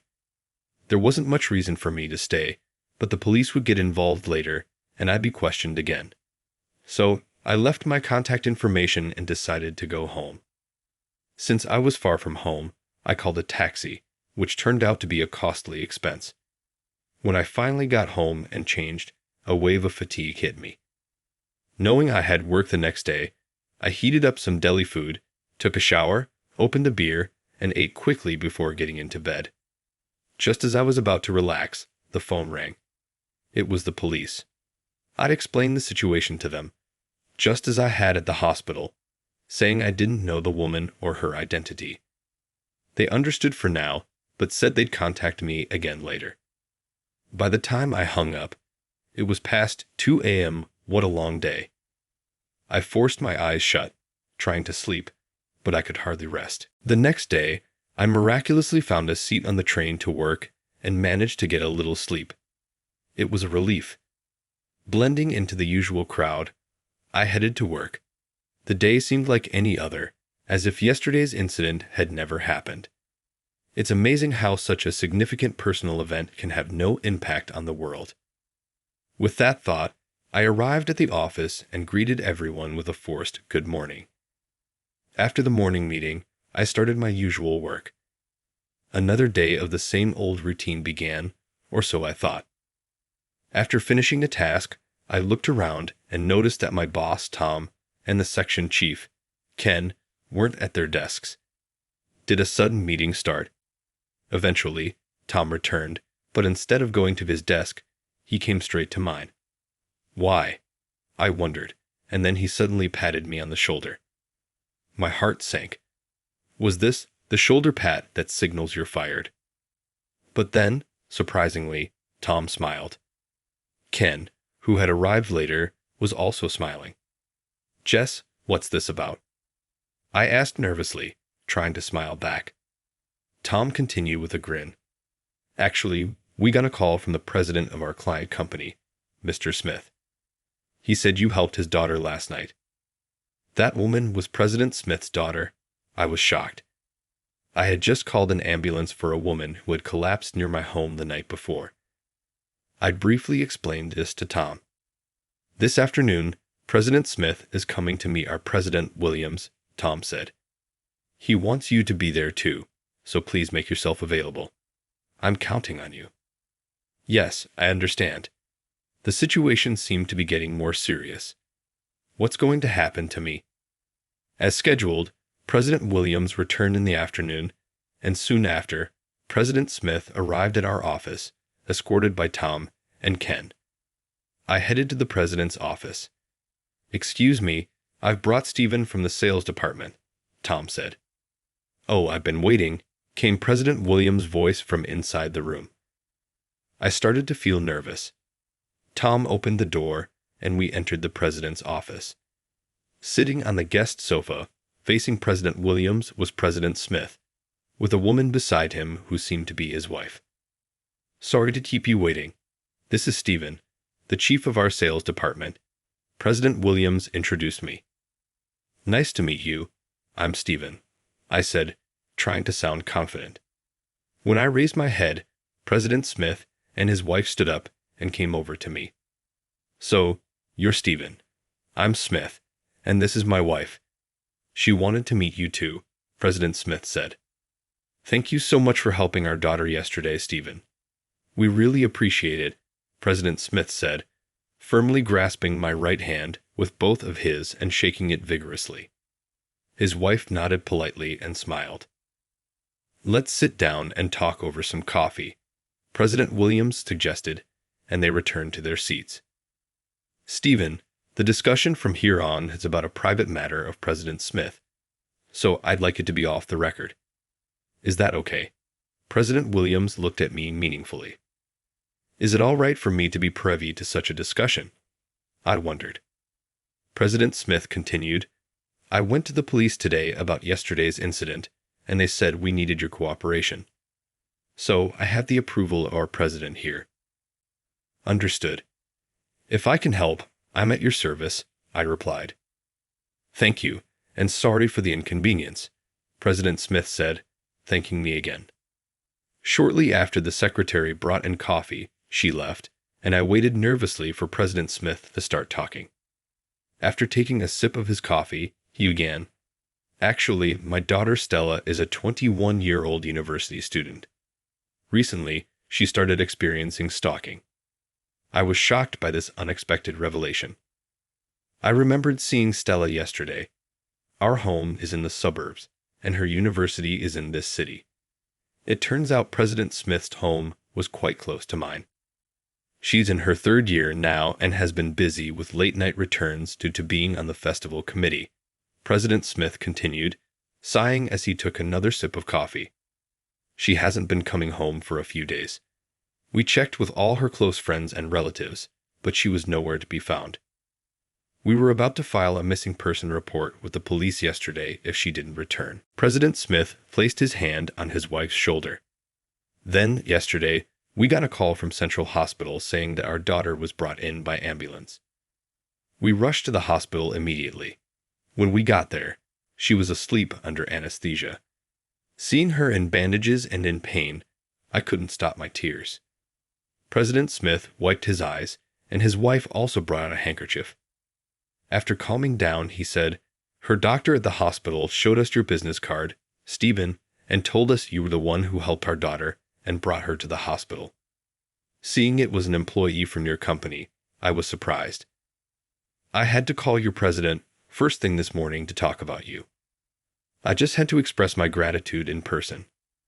My daughter also wants to thank you." President Williams, who was also present, looked at me.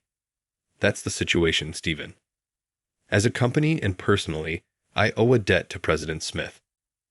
I want you to help him out as much as you can. I'm asking you to."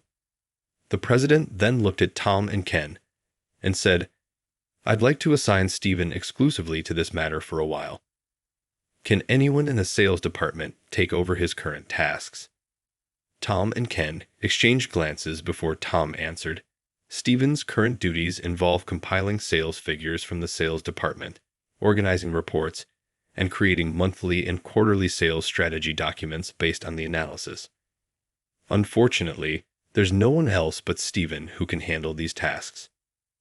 "I see," the president said. "So you both have experience with these tasks from your time as chiefs." he asked Tom with a smile. Well, in my time, we didn't have computers, Tom replied. That's right. Ken was the chief until 2 years ago, so he should be more than capable, he added. That's true, but I'm already swamped with my current role as section chief, Ken said, sounding desperate. I see, the president said. Then it's a presidential order. From today, Stephen will be appointed as the chief secretary to the president. I will be his direct superior. Tom and Ken, please take over Stephen's current tasks. President Williams looked at me and said, I'm sorry for the sudden change, Stephen. You're free to come to the office or work from home. I'll take responsibility for your actions. Thank you in advance. Yes, I accept with gratitude. I responded, still unsure of what was happening, but determined to manage somehow. President Smith spoke up again. I'm sorry for involving our company in my family's problems. What are you saying? It's like a child doing a favor for a parent who has been kind to them. Don't worry about it, President Williams replied. Thank you so much, President Smith said, shaking hands firmly with President Williams. Tom and Ken stood by, looking dejected. Ken, I'm sorry. I apologized in my mind. The story of me saving the daughter of President Williams spread throughout the company, and I was treated like a hero. As an afterthought, Tom and Ken, who took over my tasks, were surprised by the workload and reevaluated my abilities, leading to a significant increase in their respect for me. As the newly appointed chief secretary, a position that hadn't previously existed, I naturally had no specific duties. I used my free time to visit Stella at the hospital. The first visit was nerve-wracking. I wasn't sure what to talk about with a young woman, especially one who's a university student. I checked the nameplate on the hospital room and knocked. This is the president's daughter, I thought, noticing the private room. Come in, a voice replied. Excuse me, I said as I entered. It was the lady's voice I heard. I introduced myself. My name is Stephen from Company ABC. Today, I've come to visit Miss Stella. Oh my, Stella, this is Stephen, your benefactor. The lady introduced me to her daughter. Oh no, I'm embarrassed to be seen like this. I heard Stella voice from behind a curtain. Her voice sounded lovely. What are you saying? Come on, please sit here, the lady said, opening the curtain and offering me a chair. Good afternoon. I'm sorry I couldn't come to greet you sooner. I said hello, and when I looked up, I noticed only her eyes were visible above the blanket. What's with that attitude? It's rude, the lady chided her. Stella then slowly revealed her face from under the blanket. Hello, Stephen. I'm Stella. Thank you so much for helping me when I collapsed the other day. I'm sorry for causing you so much trouble, she said, sitting up halfway in bed to greet me. This was my first good look at Stella. That night, it was dark, and she was dirty, so I didn't remember her well. But in the light, she was stunning, with big round eyes and semi-long hair tied back in a braid, likely because she was in the hospital. She looked like a high school student. I was so captivated by her beauty that I stared blankly. Stephen, is something the matter? The lady asked, noticing my lack of reaction. Oh, no, sorry. You're just so beautiful. I couldn't help but stare, I admitted, letting my thoughts slip out. Oh, you're quite the charmer, the lady laughed. Stella's face turned bright red. As for me, my mind went completely blank. The visit started a bit awkwardly, but thanks to the lady's kindness, we soon enjoyed a pleasant conversation. Stella had been scared and agitated right after being hospitalized, but she seemed much calmer now. My visit was allowed because she had regained her composure.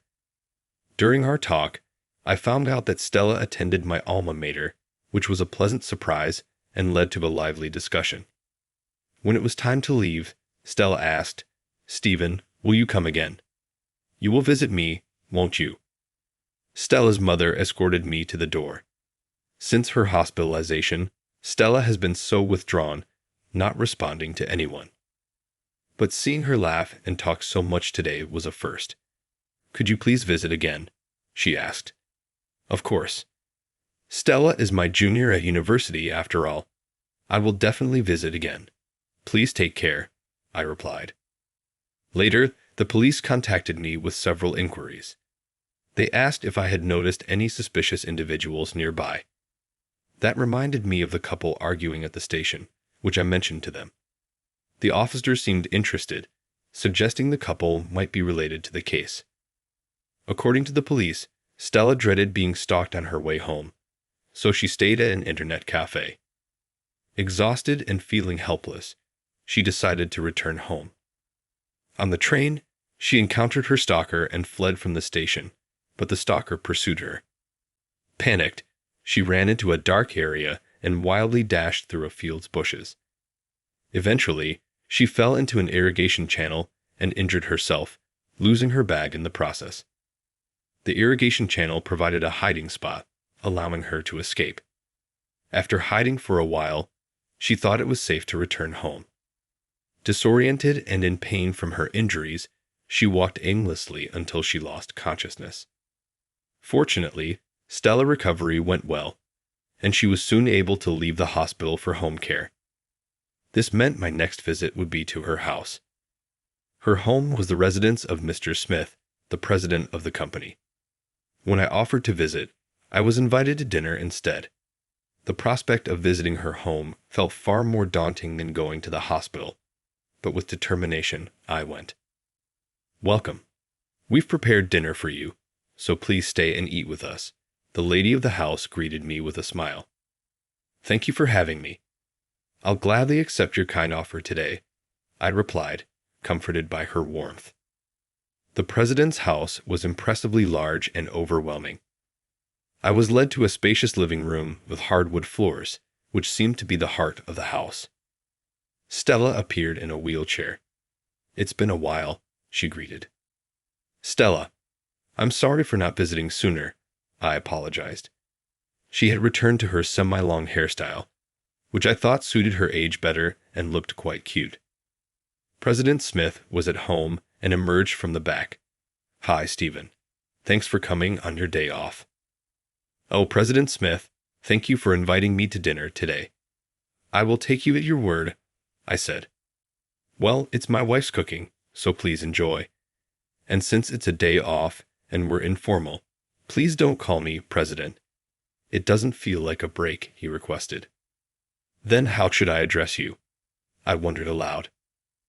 "Well, Dad would be nice," he jokingly hinted, his face turning red. "No, that's a bit much. How about Kevin?" I suggested. "Well, that seems appropriate," he said, though he looked slightly disappointed. The dinner prepared by his wife was delicious. "How do you like it? Is it to your taste?" she asked. Everything was going great. The vegetable and chicken stew was exceptional. As a single guy, my meals are usually pretty dismal, so I couldn't help but feel envious of Kevin. "I've got to say, this is delicious," I complimented. "Oh, that's nice to hear," she replied, puffing her cheeks in mock annoyance. "Neither my husband nor daughter ever say it's good. The vegetables are amazing, aren't they?" "My cousin grows them just over there," Kevin chimed in, slightly tipsy from his beer. "I used to play at my aunt's place as a kid. It was always fun." Stella smiled too, clearly enjoying the meal. Sitting there with this happy family made me think about how special family really is. "I need to find a wife soon," I blurted out, perhaps a bit too drunk. An awkward silence followed. Stella suddenly froze at my remark. "Well, Stephen, let's have another drink. How about some wine I received recently?" Kevin suggested, quickly changing the subject. After finishing his beer, he offered me more. I enjoy drinking, but I didn't want to overdo it. "Dad, don't drink too much. Stephen has work, so let's keep it moderate," Stella cautioned. "He's just happy to have someone to drink with, right, Kevin?" she added with a smile as she cleared the empty plates. I had a wonderful time and decided to leave. Stella packed some stew for me to take home. Feeling angry at the stalker who threatened this happy home, I wanted to protect their happiness. The investigation into the stalker was proving difficult, with little information and no leads. Later, the police informed us that Stella's bag had been found. I accompanied her to the station, where it was confirmed to be hers.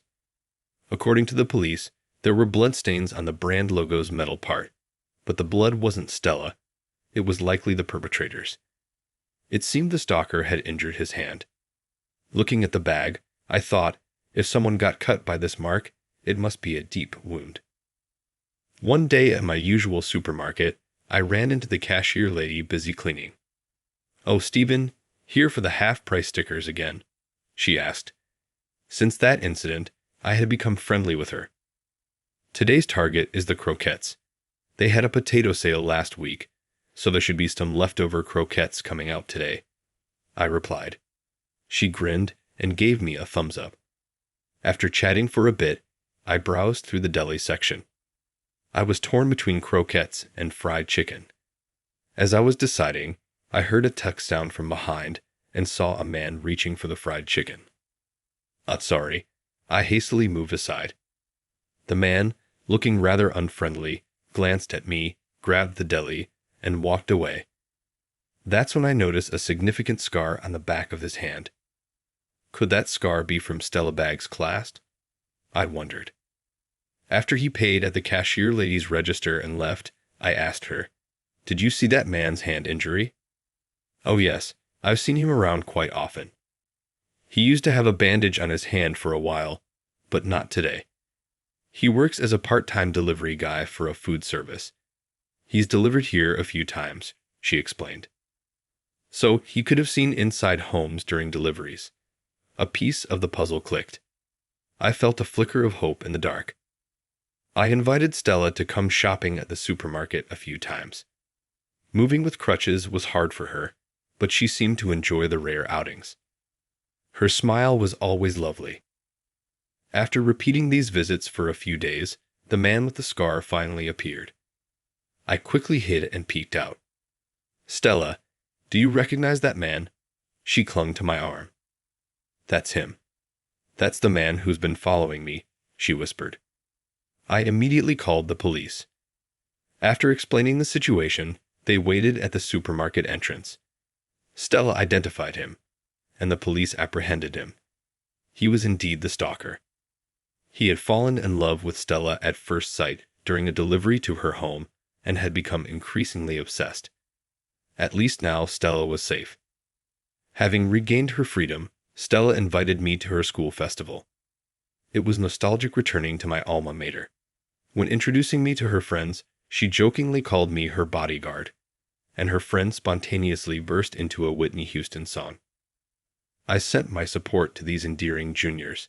They would someday experience the bittersweetness of working life. I reported the resolution of the case to President Smith and Williams. President Smith was very grateful. "Stephen, you're exceptionally capable with a strong sense of responsibility and perseverance in achieving goals.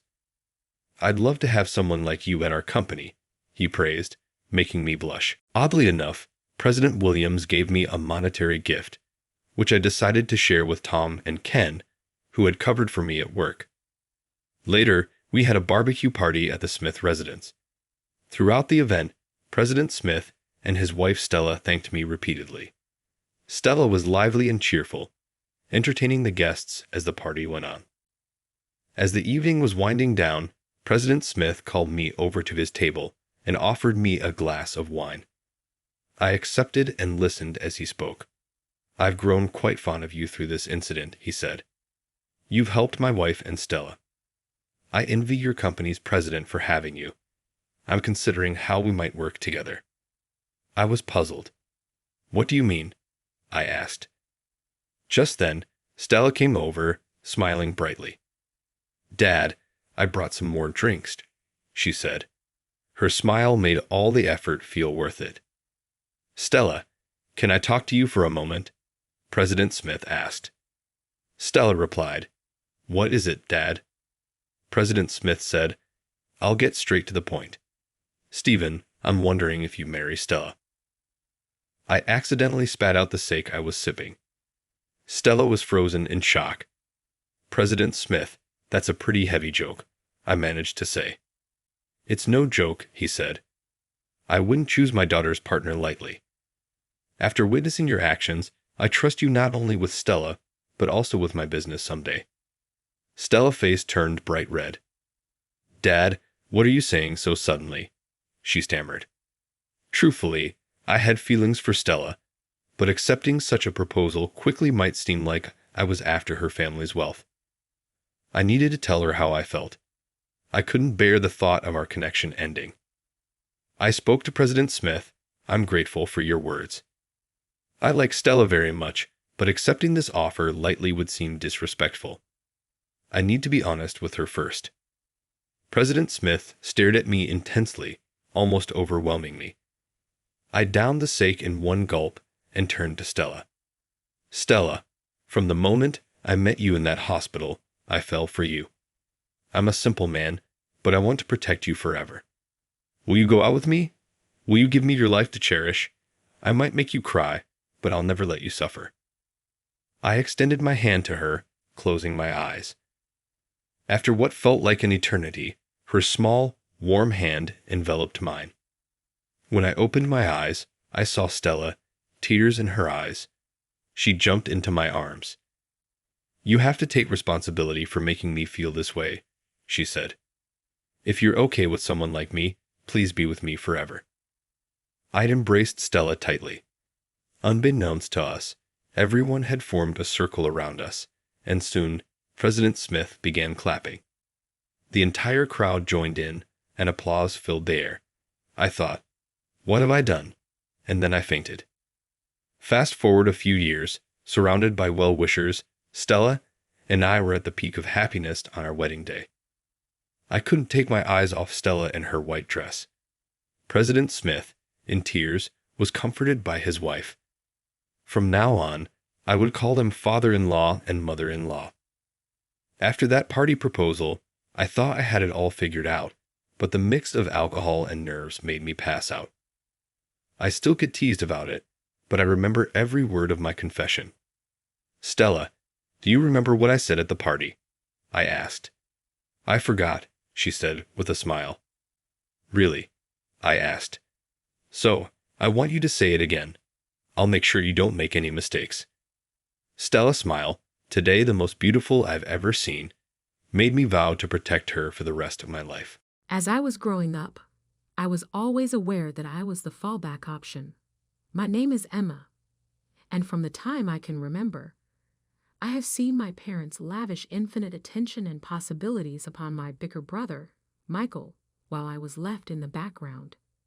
The distinction in the manner in which they dealt with us was not a shadow of a doubt. It was as obvious as the sun.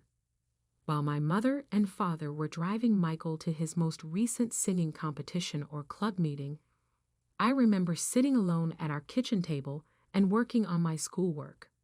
In some way, the fact that he was 3 years older than I enabled him to be more deserving of everything. My parents pounced at the chance to cultivate her son's gift whenever his professors highlighted even the tiniest talent, spending money that we did not truly have on classes and equipment. To anyone who would listen, Mom would exclaim, "Michael has such a beautiful voice," and she would do so often. "He's going to be something special one day." While this was going on, I quickly realized that I shouldn't ask for too much. The only response my mother gave me was an apologetic grin when I expressed interest in taking art classes. "Maybe during the following semester, honey. There is currently a significant amount of money being spent on Michael's voice lessons." As Michael entered his final year of high school, the inequality became even more obvious to him. By the time my parents made their big surprise, I was 15 years old, and I was sitting calmly at dinner. According to Dad, who expressed his pride, "We have been saving up, and we are going to send Michael to Preston College, one of the most prestigious educational institutions in the state. Is this institution?" A gleam appeared in Michael's eyes. Am I right? Wow, it is incredible. And that's not all. Mom continued while adding, "You are welcome to stay in our apartment close to the campus, and there is no rent required, of course. We want you to give your full attention to your academics." I attempted to conceal my dissatisfaction by rearranging my peas on my plate, but I was aware that no one was looking at me as I did so. During the time that Michael was discussing his goals for the future, everyone's attention was fixed on his gleaming face. While I was laying in bed that night, I did the calculations. There was no way that they would have any money left over for my college fund if they were spending this much money on Michael's studies and providing him with a free apartment there. I was overcome with emotion as I came to this revelation. Nevertheless, rather of crying, I began making plans. The following day, I went to the antique business that belonged to my grandparents. While I was explaining my condition to my grandfather, he listened diligently. "Well, Emma," he replied, observing me intently, "I could just give you the money for college," she said.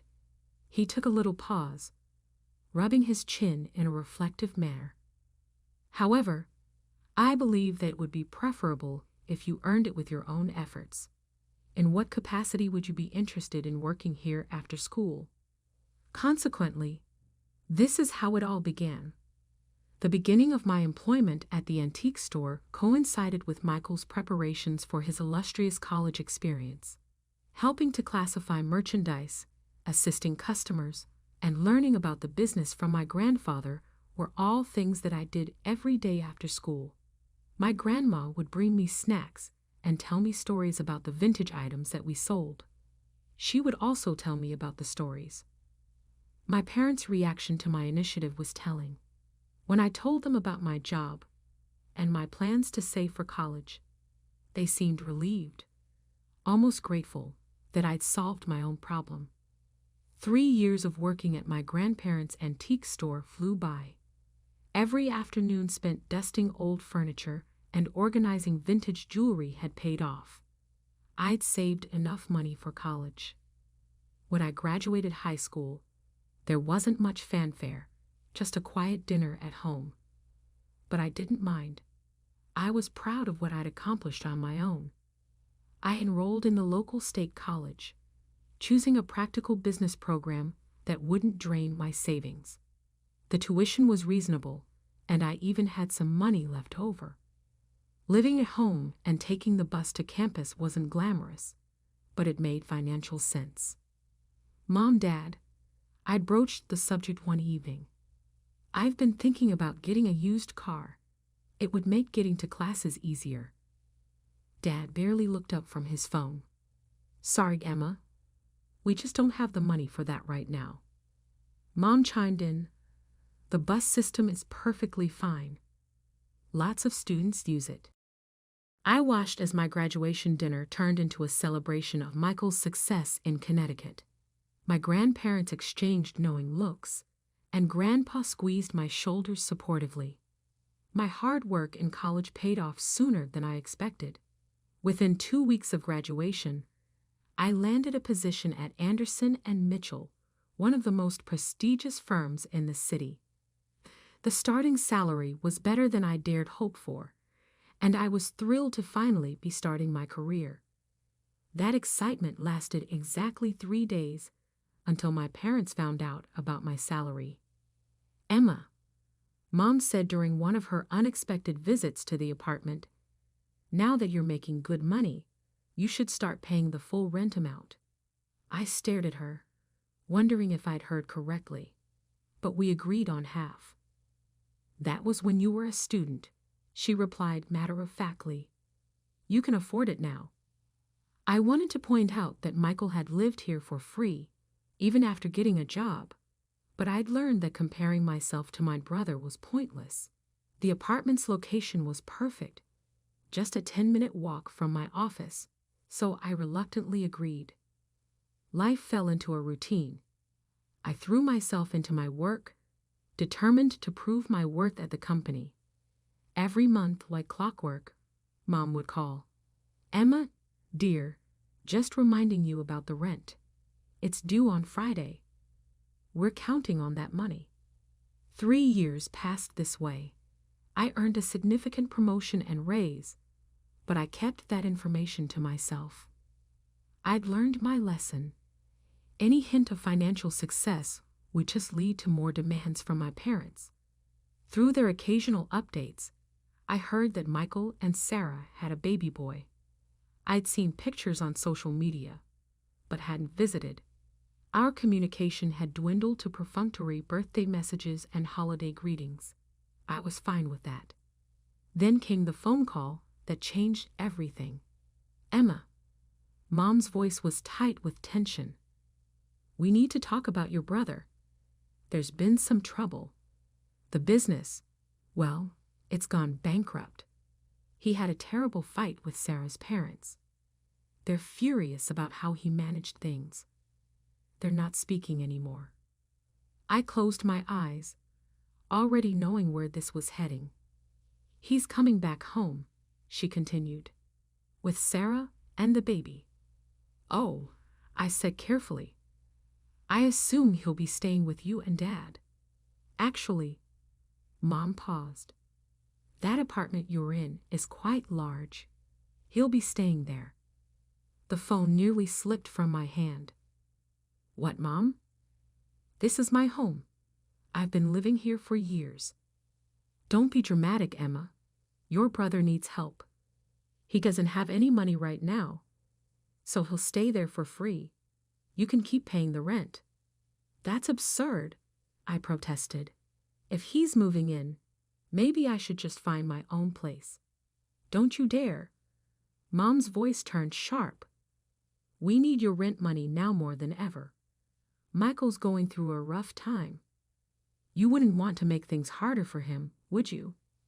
I shook my head in disbelief and hung up without another word. The moving day was worse than I'd imagined. Michael, Sarah, and their crying baby, Tommy, showed up with a mountain of luggage and baby equipment. Mom arrived to supervise the transition, which apparently meant making my life as uncomfortable as possible. Emma, clear out your room, Mom directed, hands on her hips. Michael and Sarah need it for Tommy's nursery. I stood in the doorway of my bedroom, my personal space for the past 4 years. What? Where am I supposed to sleep? The living room has a perfectly good couch, she replied, already starting to move my things. You can't be serious. I pay rent here, full rent, and you're putting me on the couch. Mom's expression hardened. Don't be selfish, Emma. Your brother has a baby. Babies need proper rooms. So I watched helplessly as my bedroom was transformed into a nursery, complete with a crib, changing table, and all the other baby paraphernalia. My belongings were unceremoniously piled in a corner of the living room, which was now my bedroom. The next few weeks were a nightmare. Michael moped around the apartment all day, alternating between complaining about his in-laws and reminiscing about his glory days as a successful businessman. Sarah spent her time either crying or arguing with Michael about whose turn it was to change Tommy's diaper. The baby seemed to sense the tension and cried constantly. I'd come home from a long day at work to find dishes piled in the sink, toys scattered everywhere, and dirty laundry spilling out of the hamper. The first few times I tried ignoring the mess, but the dirty dishes attracted ants, and the clutter made it impossible to relax in what was now my bedroom. So I cleaned, I cooked, I did laundry, and every meal I prepared mysteriously disappeared before I could eat it. One evening, after a particularly frustrating day at work, I decided to extend an olive branch. Michael, I said, trying to keep my voice neutral, we actually have some openings at my company. I could put in a good word for you with HR. The benefits are great, and the starting salary is decent. Michael looked up from his phone, his face twisting with indignation. An entry-level position? Are you kidding me? I'm a businessman, Emma. I don't do entry-level. I need an executive position, something worthy of my experience. Before I could stop them, Michael's face turned, and he said, "You don't know anything about what happened. That was my in-laws' fault. They set me up to fail." He stormed off to his room, my old room, leaving me standing there, wondering how much longer I could live like this. 3 months into our forced cohabitation, I sat at my kitchen table, now covered in Tommy's dried baby food and Sarah's coffee rings, reviewing my bank statements. The numbers didn't lie. My expenses had nearly doubled since Michael and his family moved in. That was the final push. I needed to call my parents. I rehearsed what I would say, determined to remain calm and rational. The phone conversation went about as well as expected. "Mom, Dad, we need to talk about the living situation," I began. "Michael and Sarah aren't contributing anything to the household expenses. They're eating all my food, using utilities I pay for, and—" "Emma," Mom cut me off, her voice sharp. "I can't believe how selfish you're being. Your brother lost everything. His in-laws betrayed him. He has a baby to take care of." Dad's voice joined in from the background. "You should be grateful you're in a position to help family." "But that's just it," I pressed on. "I'm not just helping. I'm carrying the entire financial burden. They don't buy groceries. They don't do enough." Mom snapped, "Your brother is going through a difficult time. This isn't forever. You need to be more understanding." That night, I opened my laptop and started searching for apartments. I'd bookmarked several promising options, all within walking distance of my office, just in case, I told myself. Just in case things get worse. Things got worse. Exactly 2 weeks later, I was sitting on my couch bed, trying to focus on work documents while Tommy wailed in the background and Michael and Sarah had their 4th argument of the day. The doorbell rang and my parents walked in without waiting for anyone to answer. Mom had that look on her face, the one she used to get right before announcing Michael had been enrolled in another expensive program. Dad stood behind her, avoiding eye contact. "Emma, we need to discuss the rent," Mom announced. I looked up from my laptop. I paid this month's rent on time, as always. "Yes, but starting next month, we're doubling it." The room fell silent. Even Tommy stopped crying. I stared at my mother, certain I had misheard. "Double? But I'm already paying the full market rate," I protested. Mom gestured around the apartment. "Well, now there are more people living here, more wear and tear on the property, more utilities being used. It's only fair that the rent reflects that." "Fair?" I couldn't help but laugh. "How is it fair that I should pay double rent for being forced to sleep on a couch in my own living room? If anyone should pay more, it should be Michael. He's the one who isn't paying anything." Michael jumped up from his chair. "This is ridiculous. I lost everything, and now you want me to pay rent?" "Of course not, sweetie," Mom soothed, before turning back to me with a harder expression. "Emma, you have a good job. You can afford this. Your brother needs time to get back on his feet." I looked at each of their faces. Mom's stern expectation, Dad's awkward avoidance, Michael's entitled indignation, Sarah's smug satisfaction. 3 months of built-up frustration threatened to explode, but I swallowed it down. Instead, I simply nodded. "Fine," I said quietly. "Double rent, starting next month." Mom's face broke into a satisfied smile. She and Dad left shortly after, clearly pleased with how smoothly their announcement had gone. They had no idea they'd just given me the push I needed to finally make my decision. Later that evening, while trying to read a book on my uncomfortable couch bed, I overheard Michael and Sarah talking in the kitchen.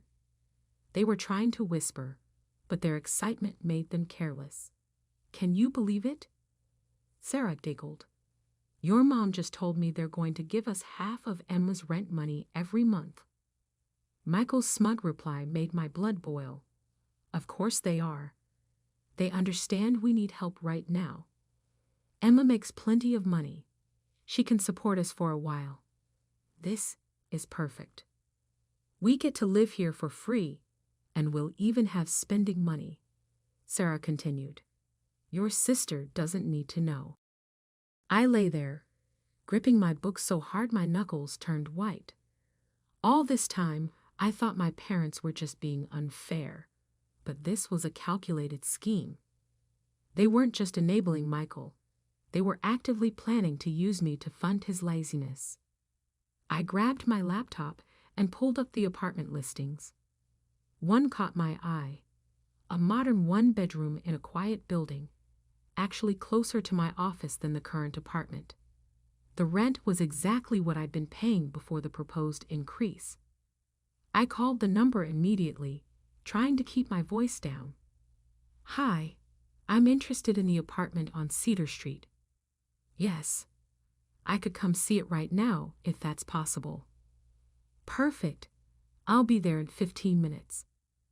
The apartment was everything I hoped for: clean, quiet, and Michael-free. I signed the lease on the spot and paid the security deposit with my emergency savings.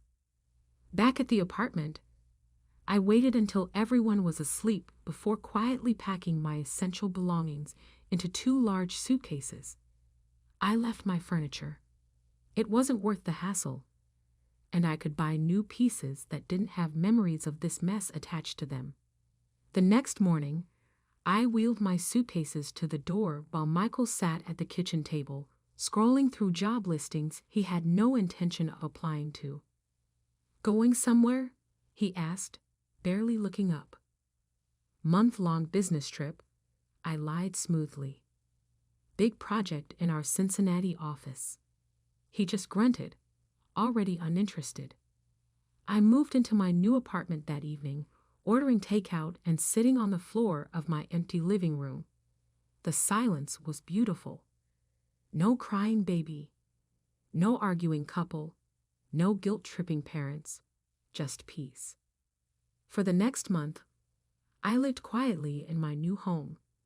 I bought a comfortable bed, a cozy couch that wasn't a bed, and kitchen supplies that only I would use. I cooked meals that stayed in my refrigerator until I ate them. I slept through the night without being awakened by Tommy's crying. Then, right on schedule, my phone rang with my mother's number. "Emma," she snapped without preamble. "Why haven't you sent the full rent payment?